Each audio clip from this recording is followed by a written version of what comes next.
Everyone. तो आज हम लेके आ गए हैं वन शॉट ऑफ ईथर।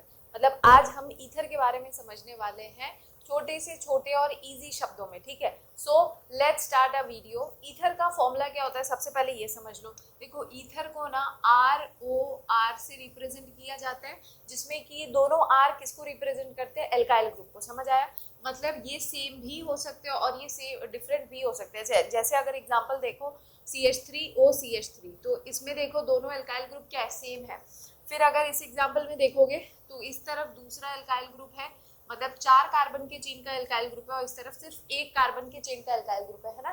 तो ether can be same can be different. अगर सेम हुआ दोनों ग्रुप तो हम उसे सिमेट्रिकल ईथर बोलते हैं। मतलब इसे क्या बोलोगे, हम क्या बोलोगे, सिमेट्रिकल ईथर। और अगर डिफरेंट हुआ तो हम इसे क्या बोलते हैं, अनसिमेट्रिकल ईथर। समझ आया? अब देखो ईथर का फॉर्मूला क्या होता है। ईथर का फॉर्मूला होता है ROR, जिसमें मतलब इसका जनरल फॉर्मूला क्या होता है, इसे रिप्रेजेंट करते हैं CnH2n + 2O से। ठीक है, ये हो गया इसका फॉर्मूला। अब समझो इस चीज को कि हम ईथर को नेम कैसे करते हैं। ईथर को नेम करने का तरीका क्या है, एक वर्ड याद कर लो, एल्कोक्सी एल्कोक्सी एल्केन। समझ आया? क्या बोलोगे, एल्कोक्सी एल्केन। मतलब ये है कि यहाँ पे क्या होगा, हमेशा जो अगर जैसे मैं इसी एग्जांपल में लेती हूँ, इस एग्जांपल में एक तरफ हमें 1 कार्बन का चेन दिख रहा है, एक तरफ 4 कार्बन के चेन दिख रहे हैं, तो हमेशा जो छोटा ग्रुप है उसको हम एल्कोक्सी पार्ट में लिखते हैं, और जो बड़े कार्बन का चेन होता है उसे हम मेन पेरेंट चेन बना देते हैं। अगर नहीं समझ आया तो मैं बताती हूँ।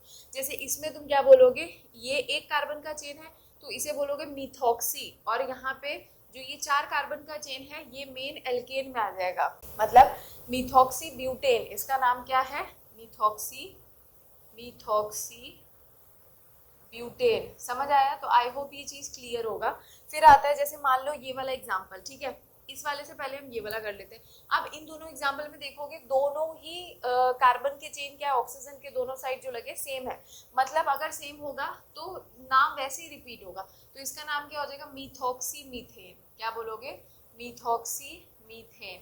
ऐसे ही इसका नाम क्या हो जाएगा, इथॉक्सी इथेन, इथॉक्सी इथेन। ठीक है, और फिर आता है हमारा ये, अगर इसमें देखो इस तरफ C2H5, 2 कार्बन का चेन है, इस तरफ C6H5, मतलब बेंजीन लगा है, तो हम इसमें क्या बोलेंगे, इथॉक्सी बेंजीन। इसका नाम क्या हो जाएगा, इथॉक्सी बेंजीन। मतलब तुम बस कम नंबर वाले कार्बन को देखो, जो कम नंबर वाला कार्बन होगा ना उसको तुम एल्कोक्सी पार्ट में बना दो, और जो मेन एल्केन पार्ट है वो ज्यादा नंबर ऑफ कार्बन चेन वाले को रखना। ठीक है, जैसे अगर इसमें आता है तो यहाँ पे देखो इस तरफ 1 कार्बन का चेन है, इस तरफ 3, तो यहाँ पे हम नंबरिंग कहाँ से स्टार्ट करेंगे, 1 2 3।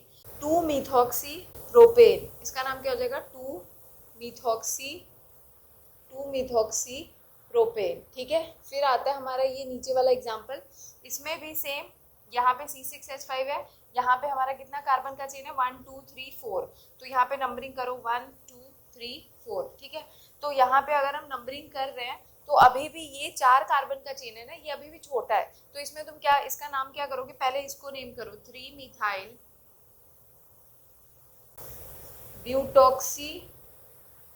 ब्यूटॉक्सी बेंजीन हो जाएगा। समझ आया? Butane 1 methane ethane propane butane, 4 carbon का चेन है ना, इसलिए क्या बोल दोगे, ब्यूटॉक्सी बेंजीन। ठीक है, ऐसे ही सेम अगर इस वाले में आते हैं तो इसमें हम नंबरिंग कहाँ से स्टार्ट करेंगे, जहाँ पे 2 सब्सटीट्यूएंट ये लगे हुए हैं 1 2, तो ये क्या हो जाएगा, मतलब ये भी एज ए साइड चेन है, इसको भी हम साइड चेन रखेंगे, मेन पेरेंट चेन ये 6 कार्बन के हो जाएंगे। ठीक है, तो यहाँ पे देखो ये जब साइड चेन बन रहा है तो इसका नाम क्या होगा, 2 इथॉक्सी, है ना, ये क्या होगा 2 इथॉक्सी, और इसका क्या होगा 1,1 डाई मिथाइल। तो एक बात बताओ, तो ये है हमारा साइड चेन, मतलब यहाँ पे साइड चेन का नाम क्या पड़ रहा है, 2 इथॉक्सी, और यहाँ पे क्या पड़ रहा है 1,1 डाई मिथाइल।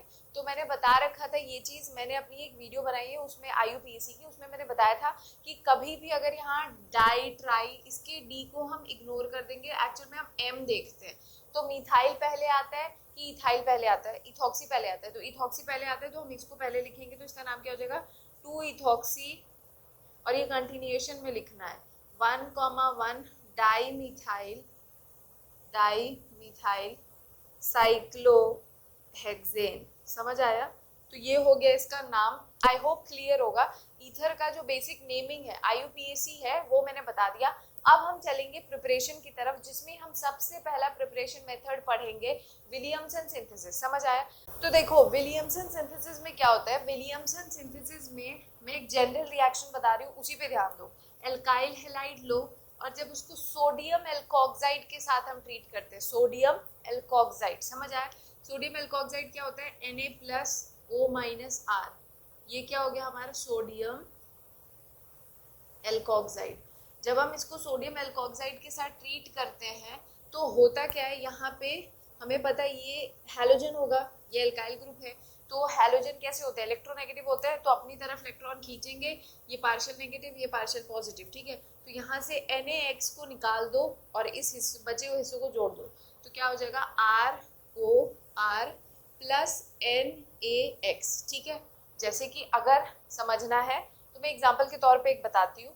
जैसे हमने लिया CH3X, है ना, साथ में CH3Cl ले लो। इसको अगर हम Na+O- और ये ले लिया हमने C2H5, ठीक है। यहाँ पे एल्काइल ग्रुप CH3 भी ले सकते हो, C2H5 कुछ भी ले लो, ठीक है। तो यहाँ पे फिर से वही चीज़ होगा, partial positive partial negative. NaCl निकाल दो, जब NaCl निकल जाएगा तो ये वाला हिस्सा इससे जाके जुड़ जाएगा, ठीक है। तो यहाँ पे क्या हो जाएगा? CH3O C2H5 प्लस NaCl निकल गया, समझ आया?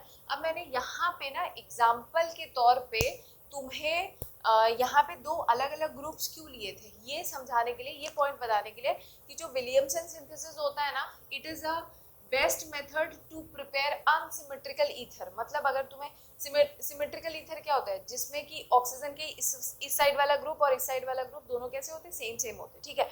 लेकिन अनसिमेट्रिकल ईथर क्या होता है? मतलब जिसमें एक तरफ दूसरा ग्रुप लगाओ, दूसरी तरफ दूसरा ग्रुप लगाओ। जैसे कि अभी मैं एग्जांपल के थ्रू समझाऊंगी, बहुत अच्छे से क्लियर हो जाएगा, ठीक है। तो हम क्या बोलते हैं? It is the best method for preparation of unsymmetrical ether. अब एक बात समझो, यहाँ पे ना मैं सिर्फ जनरल रिएक्शन बता के भी अगर छोड़ देती तो भी काम चल जाता, लेकिन कुछ पॉइंट्स यहाँ है जो बहुत इंपॉर्टेंट है, इसीलिए मैं उन बात को जिक्र कर रही हूँ और तुम सिर्फ उतना ही हिस्सा लिखो और सिर्फ उतने से ही क्वेश्चंस को सॉल्व करना, समझ आया? जैसे कि मैंने यहाँ पे बताया कि हम यहाँ पे क्या लेते हैं? एल्काइल हैलाइड, ठीक है। हम यहाँ पे क्या लेते हैं? Alkyl halide. अब एक बात समझ लो, ईथर का बनना ना SN2 मैकेनिज्म को फॉलो करता है। ईथर का बनना किसको मैकेनिज्म को फॉलो करता है? SN2 को। तो अगर SN2 हो रहा है तो ईथर बनेगा। SN2 क्या था? सब्स्टिट्यूशन रिएक्शन ना, it is a substitution reaction. तो एक बात यहाँ पे ना जरा तुम लोग समझ लो कि कभी भी अगर SN2 हो रहा है या सब्स्टिट्यूशन होगा तो क्या बनेगा? ईथर बनेगा। और जब मैं यहाँ पे वर्ड बोलूंगी ना कि एलिमिनेशन हो रहा है, तो याद रखना जब मैं बोल रही हूँ एलिमिनेशन हो रहा है तो उस टाइम पे हमेशा यहाँ पे क्या बनेगा? एल्कीन बनेगा, समझ आ रहा है? तो ये बात याद रखना, ठीक। अब देखो SN2 में हमने क्या पढ़ा था? SN2 क्या होता है? जहाँ पे न्यूक्लियोफाइल, जिस टाइम पे हैलोजन जाता है उसी टाइम पे न्यूक्लियोफाइल अटैक करता है, ये तो हमने हैलोअल्केन्स हैलोअरीन्स में पढ़ा था। तो उसमें SN2 में ऑर्डर ऑफ रिएक्टिविटी क्या होती थी हमारी? 1 डिग्री, 2 डिग्री, 3 डिग्री, है ना। तो इसका मतलब हम जो एल्काइल हैलाइड ले रहे हैं, order of reactivity of SN2 क्या होता है? क्या था? 1 डिग्री, फिर क्या होता है? 2 डिग्री, फिर क्या होता है? 3 डिग्री। अब मैंने ये चीज यहाँ पे क्यों बताई? देखो अगर तुम अनसिमेट्रिकल ईथर चाहते हो तो सबसे बेस्ट यील्ड पता है कब होगा? बेस्ट यील्ड कब होगा? जब तुम क्या ले लो? 1 डिग्री एल्काइल हैलाइड लो, 1 डिग्री एल्काइल हैलाइड लो। अगर तुम्हारा एल्काइल हैलाइड 1 डिग्री है तो एल्कोक्साइड चाहे 1 डिग्री हो, 2 डिग्री हो, 3 डिग्री हो, कोई फर्क नहीं पड़ता, हमेशा ईथर ही बनेगा, समझ आया? क्या बोला मैंने? Best yield of unsymmetrical ether कब होता है? जब एल्काइल हैलाइड हमारा 1 डिग्री हो and alkoxide can be of any order, समझ आया? जैसे मैं इसको एक एग्जांपल के थ्रू समझाती हूँ। एक एग्जांपल हम लेते हैं जिसमें हमने ये लिया CO- Na प्लस CH3 तो ये मैंने क्या लिया है? कौन सा एल्कोक्साइड लिया है? 3 डिग्री एल्कोक्साइड लिया है ना। अगर हम इसको किसके साथ रिएक्ट करें, बोला ना मैंने 1 degree alkyl halide, 1 degree alkyl halide मतलब CH3CH2Br, है ना। तो हमेशा यहाँ पे क्या होगा, SN2 मैकेनिज्म होगा, और जब भी SN2 होगा मतलब सब्स्टिट्यूशन होगा तो हमेशा ईथर ही बनेगा। मतलब तुम्हें बिना सोचे समझे क्या बनाना है, ईथर बनाना है। तो तुम क्या कर दो, यहाँ पे ईथर बनाने के लिए क्या करो, Na को निकाल दो और Br को निकाल दो, ठीक है। तो यहाँ पे क्या हो जाएगा, NaBr निकल गया और ये वाले हिस्से क्या हो जाएंगे, ऑक्सीजन के साथ ये वाला ग्रुप लग जाएगा।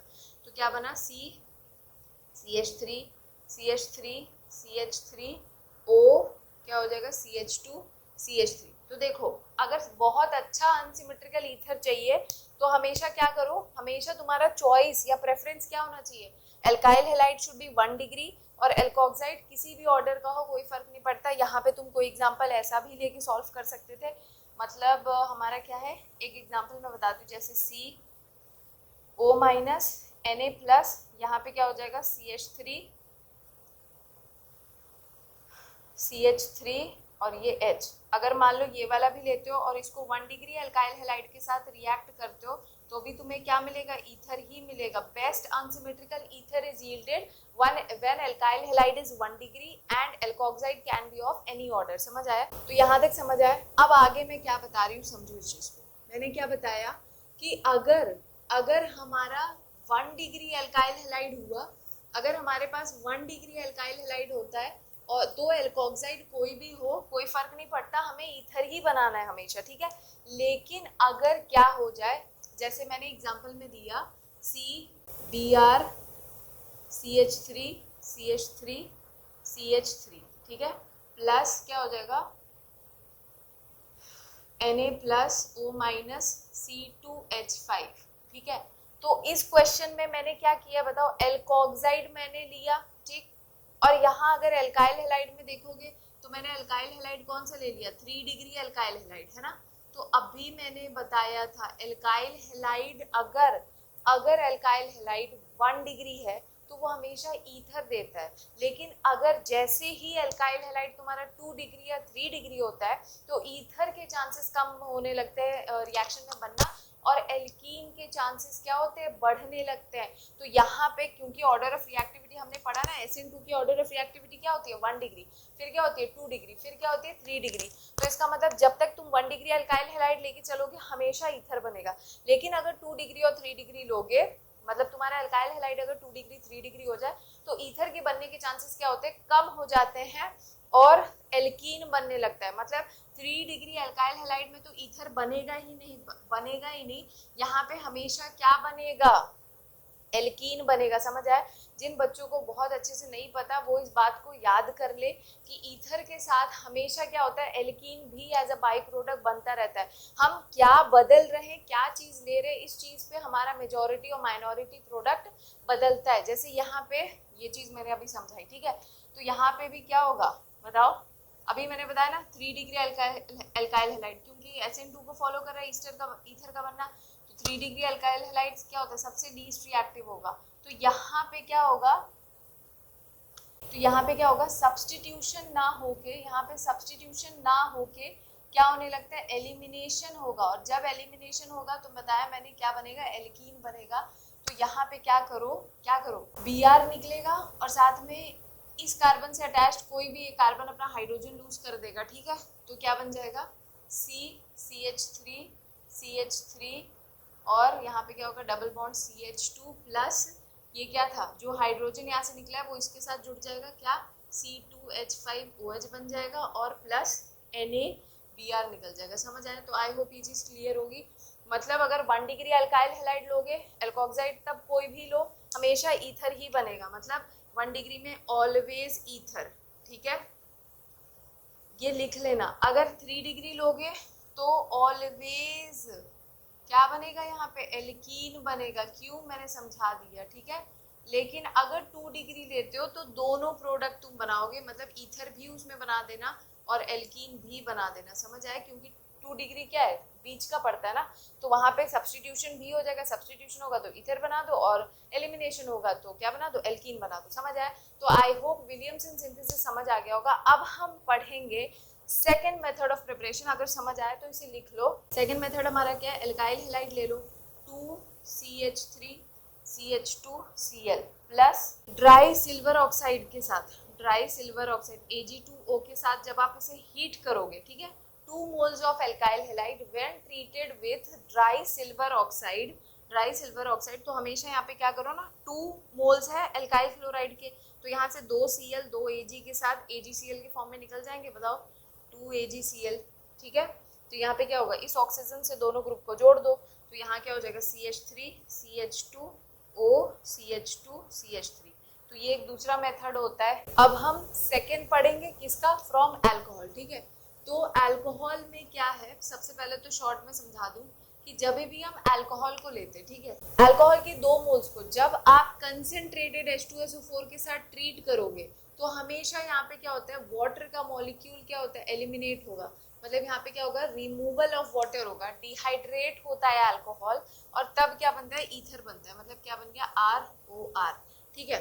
तो H2SO4 के साथ अगर आप अल्कोहल को ट्रीट करते हो तो ईथर बनेगा, टेम्परेचर क्या रहेगा, 413 केल्विन, ठीक है। सेम अगर अल्कोहल को तुम किसके साथ ट्रीट कर दो, Al2O3, और टेम्परेचर क्या हो, 523 केल्विन, तो भी अगर तुम्हें ये कंडीशन दिख जाए चाहे ये दिख जाए, दोनों ही केस में तुम्हें क्या करना है, वाटर निकालना है और ईथर को बनाना है, समझ आए। तो ये होता है अल्कोहल से प्रिपरेशन मेथड, लेकिन एनसीईआरटी में मैकेनिज्म भी दे रखा है, तो मैं मैकेनिज्म को समझा देती हूँ, ठीक है। तो और हाँ, एक बात तो बिल्कुल गांठ बांध लो कि ईथर का फॉर्मेशन जो होता है ना, वो SN2 को फॉलो करता है, और SN2 की ऑर्डर ऑफ रिएक्टिविटी क्या होती है, 1 डिग्री 2 डिग्री और 3 डिग्री। इस वजह से जहाँ पे भी तुम्हें 1 डिग्री दिखेगा, अब वो चाहे अल्काइल हैलाइड हो चाहे अल्कोहल है, वो हमेशा ईथर बनाएगा। जब 2 डिग्री आएगा, अल्कोहल हो चाहे अल्काइल हैलाइड हो, यहाँ पे भी अभी मैं समझाऊंगी, वो उस केस में ईथर भी बनाएगा, एल्कीन भी बनाएगा, ठीक है। जब 3 डिग्री आता है तो 3 डिग्री चाहे अल्कोहल हो चाहे जो अभी हमने विलियमसन में पढ़ा alkyl halide, order of reactivity 3 degree की सबसे कम होती है SN2 में, इस वजह से वहां पे ईथर ना बनने के बजाय एल्कीन बनने लगता है, क्योंकि मैंने बताया कि एल्कीन और ईथर का फॉर्मेशन क्या होता है, साथ साथ चलता है, ठीक है। तो अब हम किसको पढ़ेंगे, अल्कोहल से कैसे ईथर बनता है। जैसे मान लो एक एग्जांपल ले लो, CH3 CH2OH, ठीक है, ये हमने लिया अल्कोहल। मीडियम कैसा होता है, एसिडिक ना, तो जब मीडियम एसिडिक होगा तो H+ है, इसका मतलब ऑक्सीजन को कभी भी H+ दिखता है ना, वो उस पर फटाक से झपट्टा मार लेता है, मतलब ये इसको बोलेगा बेटा आओ मेरे पास आओ। अब ये इसके साथ जुड़ जाएगा तो क्या बन जाएगा, CH3 CH2 क्या हो जाएगा, OH, और ऑक्सीजन से ये H और ऑक्सीजन पे प्लस चार्ज, ठीक है। ये बन गया हमारा प्रोटोनेटेड अल्कोहल, ठीक है, this is our protonated alcohol, ठीक।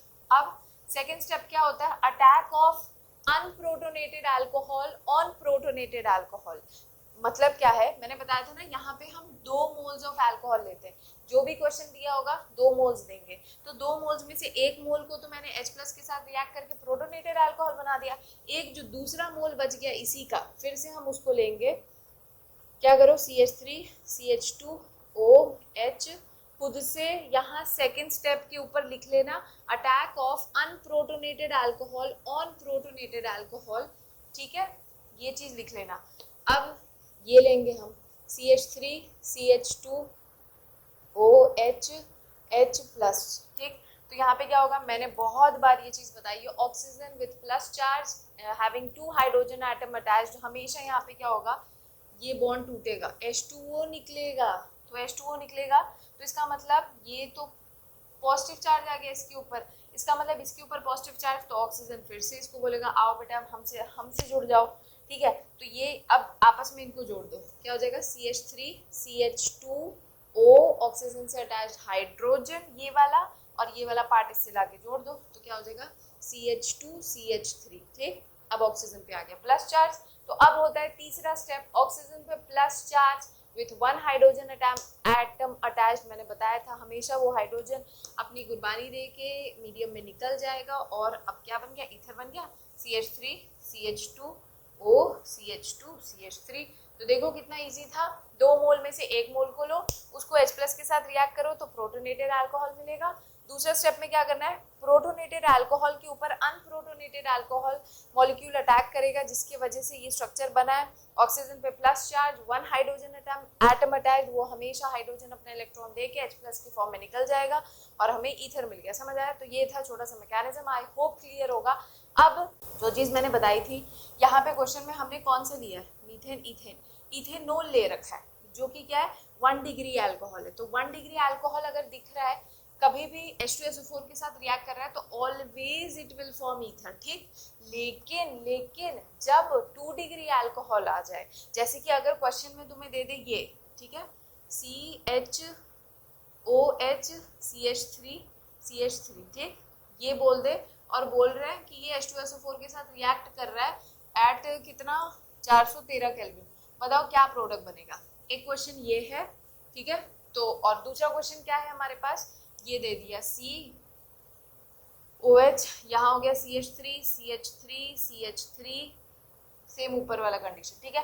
तो बताओ दोनों में प्रोडक्ट क्या बनेगा बेटा, अभी मैंने बताया विलियमसन सिंथेसिस हो तो उसमें हमें किसका ध्यान देना है, alkyl halide. Alkyl halide 1 degree है तो एल्कोक्साइड कोई भी हो हमेशा ईथर मिलता है, अनसिमेट्रिकल ईथर बढ़िया वाला, ठीक है। जब 2 डिग्री एल्काइल हैलाइड होगा तो सब ईथर भी मिलेगा, एल्कीन भी मिलेगा, लेकिन जब 3 डिग्री एल्काइल हैलाइड ले लोगे तो हमेशा वो क्या देगा, एल्कीन देगा ईथर बनाने के बजाय। सेम यहाँ पे भी वही चीज है, देखो अल्कोहल है तो अगर ये 1 डिग्री अल्कोहल होता तो वो ईथर देता, लेकिन 2 डिग्री और 3 डिग्री अल्कोहल भी क्या करते हैं, SN2 में लेस रिएक्टिव होते हैं ना, तो वो सब्स्टिट्यूशन करने के बजाय क्या करने लगते हैं, एलिमिनेशन। लेकिन 2 डिग्री बीच का पड़ता है तो वो दोनों काम करता है, ठीक है। तो मतलब यहाँ से क्या करो ना, ये वाला हिस्सा हटा के इस वाले ग्रुप को फिर से जोड़ दो, मतलब मैंने बताया ना ये 2 डिग्री है तो ये दोनों देगा, ईथर भी बनाएगा और एल्कीन भी बनाएगा। तो हम कैसे बना सकते हैं बताओ, एल्कीन बनाने के लिए तो वाटर निकाल दो, वाटर निकालने के लिए ये OH हटाओ और इस वाले कार्बन से बगल वाले किसी एक बगल वाले से हाइड्रोजन हटा दो तो क्या आ जाएगा, CH3 CH double bond CH2, मतलब इसको इसके मुंडी पे बनाने के बजाय यहाँ बना दो ये, तो ये बन गया हमारा एल्कीन। और अगर सब्स्टिट्यूशन होगा, ये किससे बना है, एलिमिनेशन से ना, और अगर सब्स्टिट्यूशन होगा तो क्या बनेगा, ईथर ना। ईथर के लिए ये वाला ग्रुप हटा दो, ये वापस जोड़ दो तो क्या हो जाएगा, CH3 CHO CH3 और यहाँ पे हो गया CH3, तो ये बन गया हमारा ईथर। समझ आया? तो आई होप यार क्लियर हो गया होगा बात, इतना कोई रॉकेट साइंस नहीं है। 3 डिग्री अल्कोहल है, क्या बनाओगे बताओ, सबसे लीस्ट रिएक्टिव है ना, एल्कीन बनेगा, कोई ईथर मत बनाना, बनाया तो तुम बेवकूफ, ठीक है।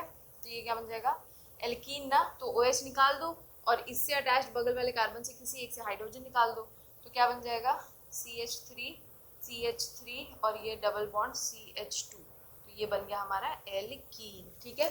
तो आई होप ये प्रिपरेशन मेथड और जो भी कहानी कथा मैंने समझाई है वो समझ आया होगा।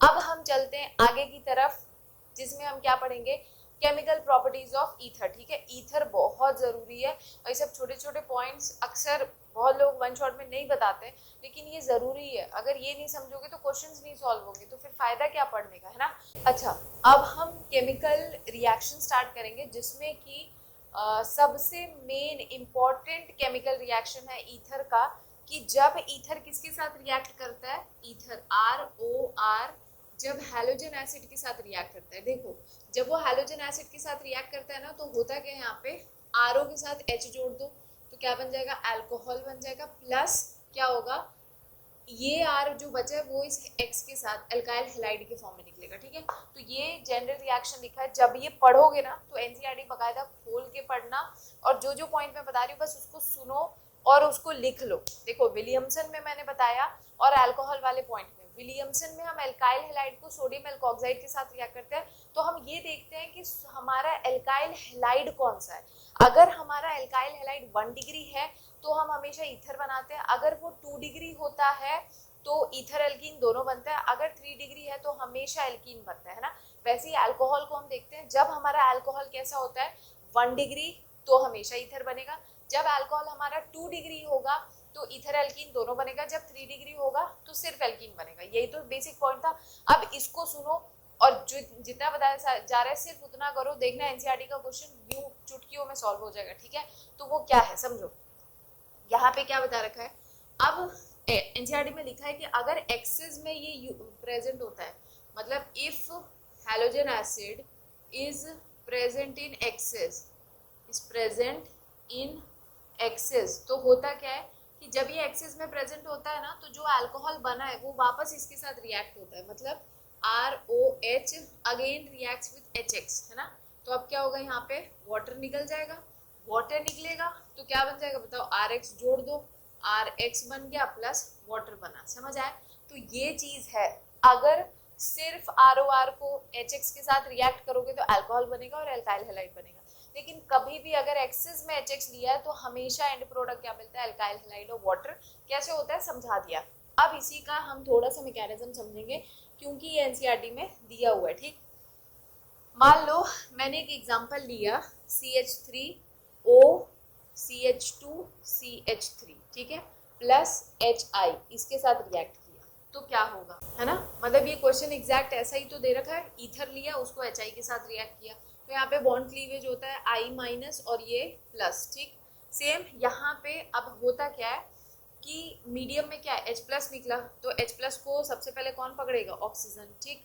तो हमारे पास क्या आ गया, अब ये हाइड्रोजन इसके साथ जुड़ जाएगा तो क्या बनेगा, CH3O, O के ऊपर क्या बन जाएगा, हाइड्रोजन लग जाएगा, CH2 CH3 और साथ में हमारे पास ऑक्सीजन पे प्लस चार्ज, ठीक है, और मीडियम में क्या आ गया, I माइनस, ठीक। अच्छा अब यहाँ पे ये था फर्स्ट स्टेप। सेकेंड स्टेप क्या होता है, सेकेंड स्टेप में देखो I माइनस था, I minus is a good nucleophile. ये क्या होता है, ये एक अच्छा न्यूक्लियोफाइल होता है लेकिन ये बल्कि भी होता है, साइज में बड़ा भी होता है। तो ये क्या करता है, अब सेकेंड स्टेप क्या होता है, attack of I minus on smaller alkyl group, छोटे एल्काइल ग्रुप पे। मतलब यहाँ पे क्या होगा मैं समझा रही हूँ, मतलब ये वाला जो हमने बनाया था इसी को वापस यहाँ पे लिख दो, यहाँ पे लिखो CH3O ऑक्सीजन पे प्लस H CH2 CH3, ठीक है, और साथ में I माइनस आया। तो अब I माइनस हमेशा क्या करेगा, यहाँ पे उस वाले, मतलब यहाँ पे मान लो अगर इसके जगह कोई और बड़ा ग्रुप तुम लगा दो तो हमेशा I माइनस छोटे वाले के पास ही जाएगा, समझ आया। ये जो मेन पॉइंट मैं समझा रही हूँ उस चीज को समझो। यहाँ पे दो इथाइल है, यहाँ मिथाइल है, तो I माइनस किसके पास जाएगा, इसके पास जाता है और यहाँ पे ये वाला बॉन्ड क्लीवेज होता है, ठीक है। तो इसका मतलब देखो क्या बन गया, CH3 CH2OH प्लस CH3I, यही तो बना था पहले स्टेप में। तो क्या बन गया, अल्कोहल CH3 CH2OH प्लस क्या बन गया हमारे पास, CH3I। देखो ये दो स्टेप करने के बाद हमें अल्कोहल और एल्काइल हैलाइड मिला, यही चीज हमने पढ़ा था। लेकिन अब हम क्या पढ़ते हैं कि अगर HI एक्सेस में है तो क्या होगा, जब HI एक्सेस में होता है, मतलब जब ये चीज एक्सेस में होगा, मतलब जब HI एक्सेस में है तो जो अल्कोहल बना है उसको फिर से HI के साथ रिएक्ट करो, ठीक है।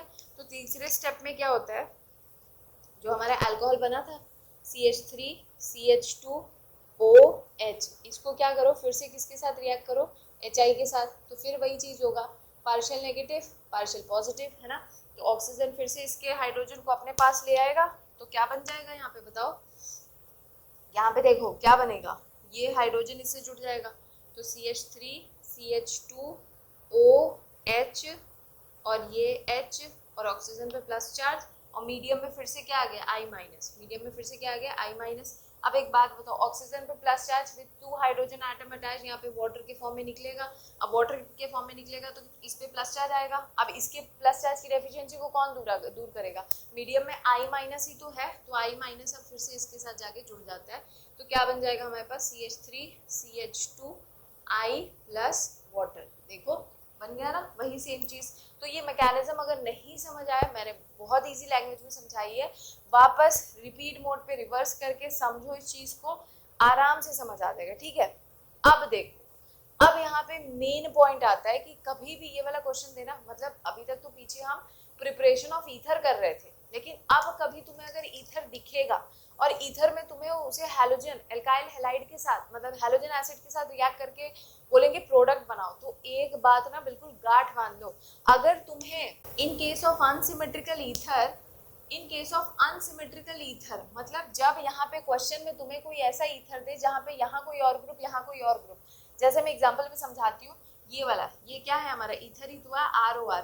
इन केस ऑफ अनसिमेट्रिकल ईथर जिसमें इधर छोटा ग्रुप लगा है, इधर क्या है बड़ा ग्रुप लगा है, तो in case of unsymmetrical ether having two different alkyl group, देखो ये डिफरेंट एल्काइल ग्रुप है, ये डिफरेंट एल्काइल ग्रुप है, and alkyl halide formed, alcohol and alkyl halide form depends on the nature of the alkyl group. मतलब alcohol और alkyl halide क्या बनेगा या कैसा बनेगा, ये इस चीज पे डिपेंड करता है कि ये जो एल्काइल ग्रुप है इनका नेचर कैसा है। समझ आए? मतलब ये बहुत अच्छा, बहुत प्यारा, बहुत इंपॉर्टेंट लाइन है, ठीक है। तो तुम्हें बस नेचर पहचानना है। कभी भी क्वेश्चन में अगर तुम्हें दिखे, ये देखो इस तरफ क्या है 1 डिग्री एल्काइल, मतलब प्राइमरी एल्काइल ग्रुप है, और ये क्या है 2 डिग्री एल्काइल ग्रुप। तो कभी भी अगर प्राइमरी और 2 डिग्री एल्काइल ग्रुप दिखे तो हमेशा SN2 मैकेनिज्म को फॉलो करना। समझ आया?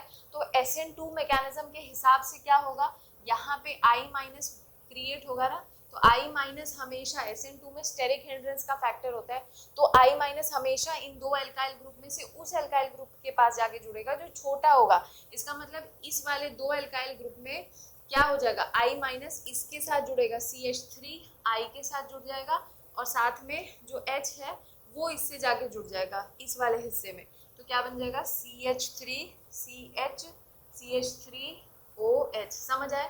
तो देखो मैंने यही चीज तो बोली कि अगर कभी भी अनसिमेट्रिकल ईथर से हम एल्काइल हैलाइड को रिएक्ट करा रहे तो अल्कोहल और एल्काइल हैलाइड क्या बनेगा, ये इस चीज पे डिपेंड करता है कि उस ईथर से वो दो एल्काइल ग्रुप कैसे जुड़े हुए हैं। अगर वो 1 डिग्री और 2 डिग्री एल्काइल ग्रुप होगा तो हमेशा SN2 मैकेनिज्म को फॉलो करना, न्यूक्लियोफाइल को उस वाले ग्रुप एल्काइल ग्रुप से जोड़ना जो छोटा होगा। समझ आया? आई होप क्लियर है। सेकेंड है, अगर क्या हो जाए, अगर एल्काइल ग्रुप 3 डिग्री आ जाए, जैसे इस क्वेश्चन में एल्काइल ग्रुप हमारा कैसा है 3 डिग्री, ये वाला पोर्शन कैसा है बेटा 3 डिग्री एल्काइल ग्रुप ना, तो 3 डिग्री एल्काइल ग्रुप जब भी आए तो रिएक्शन SN1 को फॉलो करने लगता है। बस यार तुम्हें क्वेश्चन ढूंढना है, मतलब क्वेश्चन ढूंढ के इस कंसेप्ट को बस लगा देना है, बस इतना मैं तुम्हें डीप में नहीं समझा रही हूँ, बस याद रखोगे ना तो तुरंत हो जाएगा। तो इसका मतलब यहाँ पे SN1 फॉलो होगा, तो SN1 में तो स्टेबिलिटी ऑफ कार्बोकेटायन होता था, तो हमेशा न्यूक्लियोफाइल उसके पास जाके जुड़ेगा जो जितना ज्यादा स्टेबल कार्बोकेटायन बनाएगा। तो स्टेबल कार्बोकेटायन तो हमेशा 3 डिग्री बनाता था ना, तो इस वाले एग्जांपल में I जो है वो इस हिस्से से जाके जुड़ेगा और H जो है वो इस हिस्से से जाके जुड़ेगा, ठीक है। तो प्रोडक्ट क्या बन जाएगा CI CH3 CH3 CH3 plus CH3OH। समझ आया? मतलब ये कितना अच्छा, अगर तुम ध्यान से समझोगे ना तो बहुत आराम से समझ आ जाएगा, ठीक है। मतलब यहाँ पे मैंने तुम्हें क्या समझाया, जब हम विलियमसन सिंथेसिस करेंगे तो हम ये देखेंगे कि अगर तुम्हें सबसे अच्छा अनसिमेट्रिकल ईथर बनाना है तो सबसे बेस्ट अनसिमेट्रिकल ईथर कब बनेगा, जब हमारा एल्काइल हैलाइड 1 डिग्री हो। उस केस में एल्कोऑक्साइड कैसा भी हो कोई फर्क नहीं पड़ता, लेकिन जब एल्काइल हैलाइड 2 डिग्री होगा तो सब्स्टिट्यूशन भी होगा, एलिमिनेशन भी होगा, मतलब प्रोडक्ट में हमें ईथर भी मिलेगा, एल्कीन भी मिलेगा।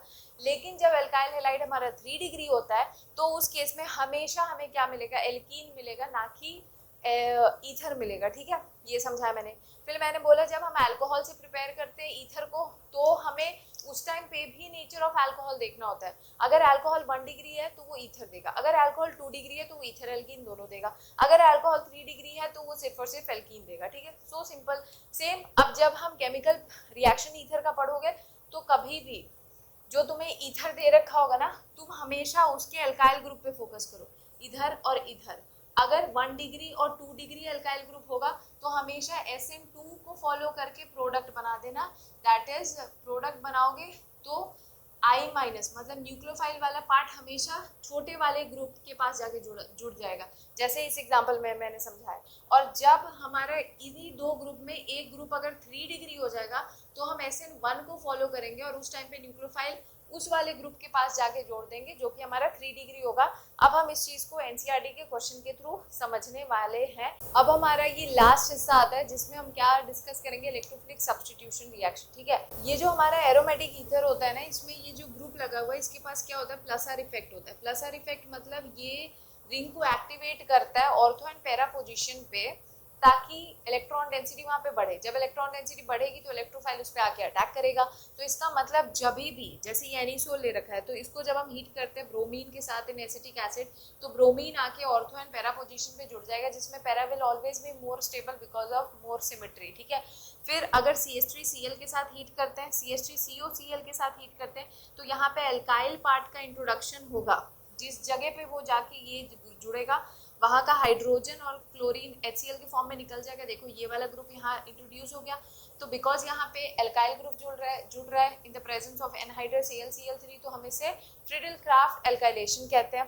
इस वाले पार्ट में सेम इतना हिस्सा जाके क्या हो जाएगा, जुड़ जाएगा। यहाँ देखो पैरा पे भी जुड़ेगा, ऑर्थो पे भी जुड़ेगा, और इसे हम लोग क्योंकि एसाइल ग्रुप का इंट्रोडक्शन हो रहा है इसीलिए हम लोग इसे क्या बोलते हैं, फ्रिडल क्राफ्ट एसाइलेशन। जब आप नाइट्रेशन करोगे तो नाइट्रो ग्रुप जुड़ जाएगा ऑर्थो एंड पैरा पे, समझ आए। ये उसके कुछ इलेक्ट्रोफिलिक सब्स्टिट्यूशन रिएक्शन ईथर के। अब हम ये वाला क्वेश्चन सॉल्व करेंगे। वही चीज है, हमें क्या दे रखा है, ईथर दे रखा है। देखो एग्जाम्पल अगर देखोगे ROR ईथर है, इसमें पूछा है what is the major product form when ether is treated with HI, ठीक है। तो यहाँ पे प्रोडक्ट क्या बनेगा, तो देखो हमें क्या देखना होगा कि सबसे पहले पहचानो कि कैसे कैसे अल्काइल ग्रुप जुड़ा है।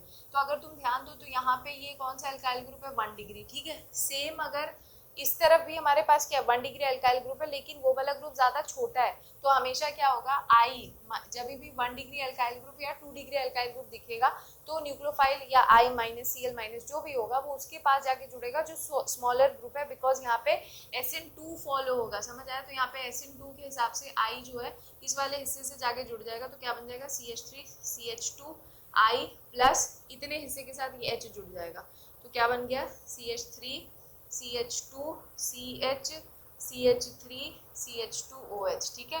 और सेम अगर इधर देखो तो ये कौन सा ग्रुप है, 1 डिग्री, लेकिन एक तरफ कौन सा ग्रुप लगा हुआ है, 3 डिग्री ना।